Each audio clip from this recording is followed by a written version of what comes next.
Le 3 mai dernier, la Fed a augmenté les taux de 25 points à nouveau. C'est la 10e augmentation au cours de ces 14 mois et les taux d'intérêt américains n'ont jamais été aussi élevés depuis 16 ans. Et ce ne sont pas les seuls.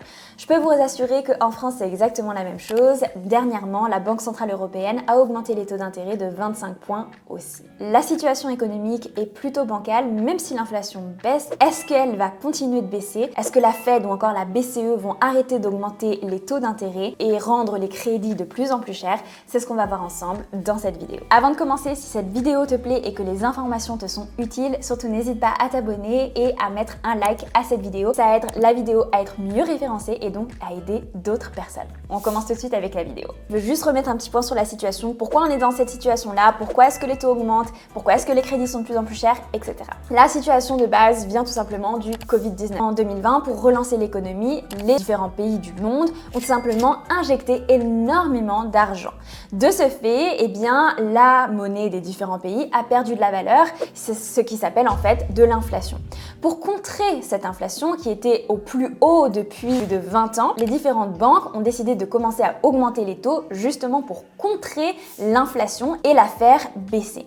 C'est pour ça qu'on a vu que ce soit en Europe, aux États-Unis, une augmentation des taux assez régulière pour faire baisser drastiquement l'inflation. Sauf que, entre-temps, le fait d'avoir augmenté ces taux, ça a fait que des banques se sont retrouvées dans des situations délicates, car les taux coûtent très cher aux banques et donc leur situation financière n'était plus vraiment stable, ce qui inquiétait les clients, ce qui fait que beaucoup de personnes ont retiré leur argent de différentes banques, que ce soit la Silicon Valley Bank, que ce soit la First Republic Bank ou encore Credit Suisse en Europe, qui a été rachetée, donc elle n'a pas vraiment fait faillite. Mais bref, toutes ces banques ont été impactées par l'augmentation des taux. Pour contrer cela, aux États-Unis, la Fed a injecté à nouveau de l'argent en créant des prêts pour les banques. On peut le voir sur le site de la Fed et du gouvernement. Ils ont injecté plus de 300 milliards de dollars afin de créer des prêts pour les différentes banques pour qu'elles puissent assurer les liquidités auprès de leurs clients. C'est un peu contre-productif, mais ça s'est passé et très peu de personnes en ont parlé. Et c'est là qu'on arrive au 3 mai. On est le 3 mai et la Fed augmente à nouveau de 25 points les taux d'intérêt. À ce moment-là, on arrive presque au taux terminal de 5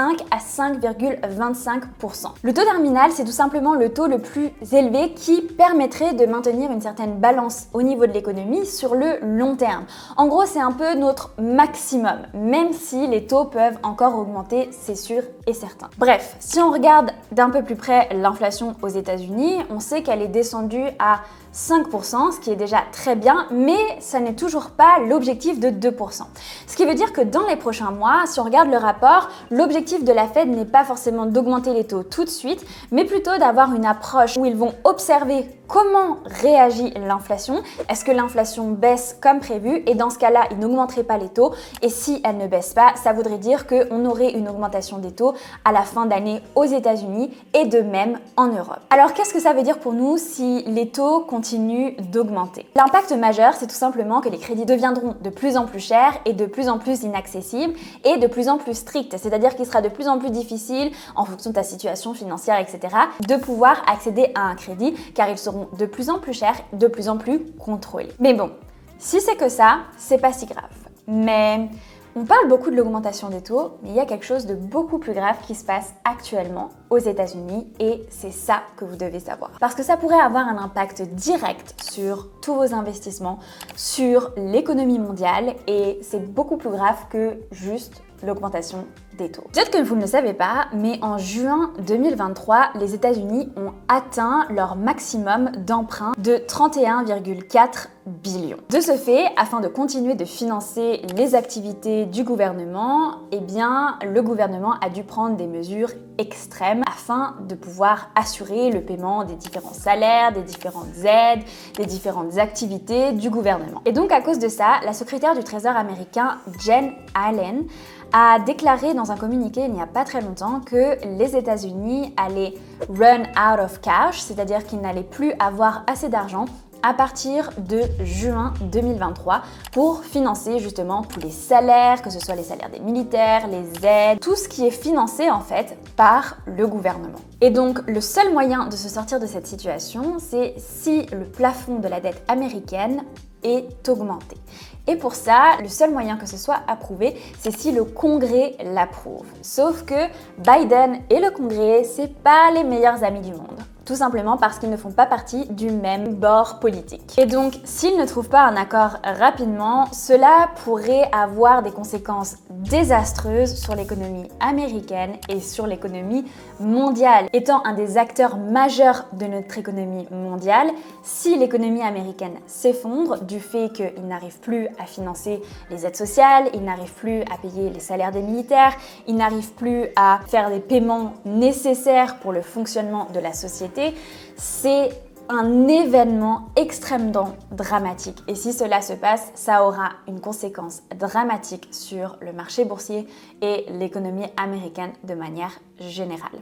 Donc, en ce moment, il y a des discussions entre Biden et le Congrès et le souci, c'est que le Congrès américain, lui, il veut mettre des restrictions en fait, des conditions très spécifiques pour pouvoir augmenter la dette américaine avec des réductions drastiques de dépenses, etc.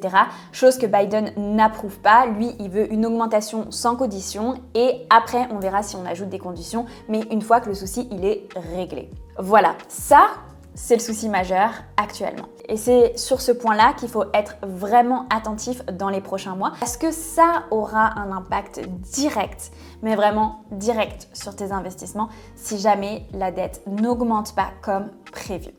Donc, voilà, vous vous demandez sûrement quelle est la meilleure stratégie à adopter. Eh bien, c'est tout simplement de continuer à diversifier, garder un petit peu de cash. Je vous sors une vidéo dans 2 semaines sur comment protéger son argent de la faillite des banques. Comme ça, vous aurez toutes les informations. Garder un peu de cash, avoir de l'argent dans différentes devises, sur différentes banques, diversifier ses investissements, être propriétaire de ses actifs et pas uniquement des actifs américains.